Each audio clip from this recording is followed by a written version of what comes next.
do a bunch of slides on chemical nomenclature.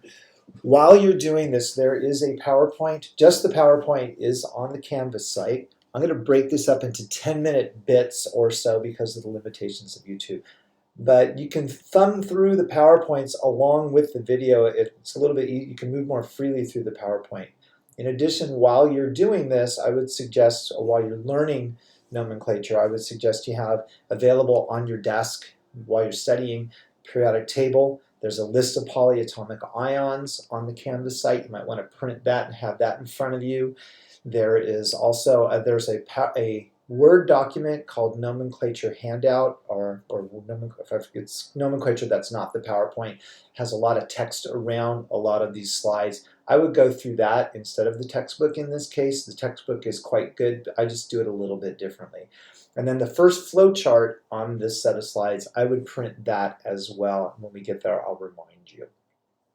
Anyway, this is chemical nomenclature, which is the naming system for chemistry. So we're going to go name to formula first. Once we get through that formula to name, we'll go much more quickly because it's just doing it backwards. So there's a lot of compounds. So several years ago, a group called the International Union for Pure and Applied Chemistry got together. These are the people who make the rules. They have annual meetings, came up with a nomenclature system so that we wouldn't just call things whatever. So it's a systematic nomenclature, and there's a system for organic, there's a system for inorganic. We're doing the inorganic. Common names are like the names of the elements. Why did they decide to call it copper? Because someone said, hey, let's call it copper, right? So they're just named whatever. Before we get to the system, there are a couple of common names you do need to know. One of them is H2O. That compound is, I'm sure you knew this one, but just in case, it's called water. NH3 is ammonia. That's that foul smell in a lot of household cleaners. I think you're familiar with that. Some people confuse it with pneumonia. Pneumonia is a disease, so just be careful about that. If you hear someone say that, just correct them. All right, and then lastly, before we start the system, there's a group of molecules that exist diatomically. Diatomic, di like two atoms. So they exist as X2 when they're not combined with something else. When they're combined with another element, they can have any number of subscripts, but when they're by themselves, they're actually never by themselves. And in this case, the name of the molecule is the same as the name of the element. And very specifically, hydrogen, nitrogen, oxygen, fluorine, chlorine, bromine, and iodine. The way I remember it is it's all of the gens, so hydrogen, nitrogen, oxygen, and then remember fluorine, chlorine, bromine, and iodine, those are the halogens. Remember I told you you didn't need to memorize the columns, but I was going to use them. Here's an example. But what this means, if we say something reacts with oxygen, it's reacting with O2. If it forms chlorine, it's forming Cl2. Eventually, we're going to get to a point where we're going to do chemical reactions, and we're going to do them in words. So it's essential that you start learning this nomenclature system as quickly as you can.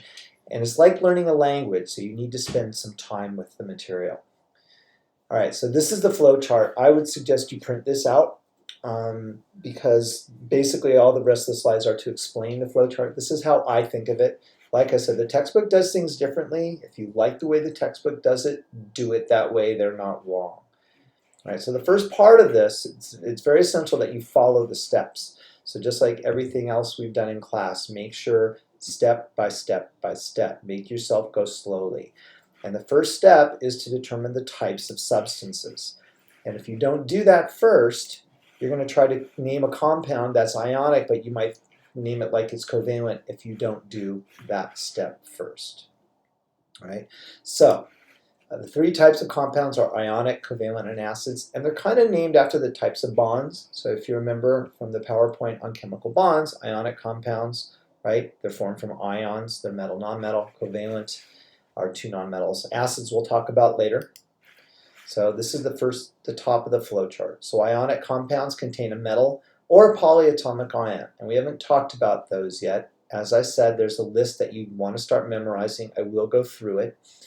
Covalent we talked about, and then acids. Right. So from the name, how do I know if a compound is ionic?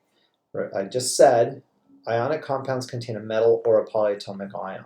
So from the name, how can I tell? Well, from the name, you can come up with a symbol because typically names of compounds are going to have the names or parts of the names of the elements in them. So you can use the periodic table and you know where the metals are. The metals are to the left and below the stair step. Polyatomic ions for now, well, you should start memorizing them so it becomes recognition. Until you have them memorized, polyatomic ions end in ate or ite with a few exceptions. I often get asked if spelling counts. So spelling counts, yes it does, you're in college. All right, so all of these are ionic. Excuse the alarm, someone took a shower. All right, all of these are ionic. So strontium sulfide has a metal. Cobalt has a metal. So the things in bold are the hints that it's an ionic compound. So strontium sulfide, strontium's a metal. Cobalt arsenide, cobalt's a metal. Cesium phosphate, you have 2 clues. Cesium is a metal. Phosphate ends in ate, therefore it's a polyatomic ion. And these are on the list of polyatomic ions, ammonium sulfate. All right, so for covalent compounds, covalent compound is a binary compound with 2 nonmetals. Right? So remember, covalent compounds are made from nonmetals. And again, from the name, how can you tell? Well, from the name, you can get the symbol, and the symbol you can get off the periodic table and determine if they're nonmetals. Remember, nonmetals are to the right and above the stair step. So all of these are covalent compounds. And again, carbon is C, sulfur, sulfide, sulfur. Right? So these are nonmetals. Sulfur hexafluoride, sulfur and fluorine, nonmetals. Dinitrogen pentoxide, a lot of syllables here, but nitrogen, oxygen. Okay. And then acids, right? Acids, easiest thing in the world to identify. All acids have the word acid in the name. Right? So for example, these are all acids. It's as easy as it gets. All right. So what you want to do on the slideshow, you can do this. You can hit that button that says answers. If you click on that, it will take you to an answer slide. Right? You can do that on the PowerPoint. I'm going to do it just once during this presentation because I already had to start over again because this does it wrong. But we're going to you can also hit pause on the video and try this on your own.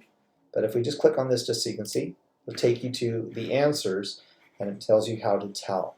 Right? So ammonium sulfide is ionic because it has ammonium, which is a polyatomic ion. Cesium chloride is ionic because cesium is a metal. Nitrogen triiodide, nitrogen, iodine, nonmetals, and of course telluric acid is an acid. When you if you do internal quiz on your own, make sure you hit the back button. It will take you back to where you left off. If you just hit next slide, all the answer slides are at the end. All right. So this is going back to types of compounds. Once we've determined a compound is ionic, how do we come up with the formula from the name? All right.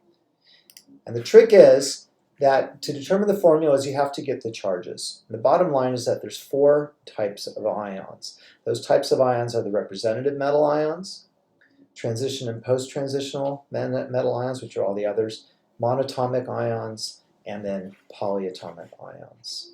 Right? If I go to here, this is part of the flow chart. I apologize for the boxes changing. I made some updates and I gave up on trying to make the boxes look exactly the same. So this is underneath ionic compounds. These are the boxes. Right? What I'm going to do though, I'm going to stop here because this is a good stopping point. So this is set 1. Then we'll go to nomenclature 2. Right, so we're just going to pause this and stop the video.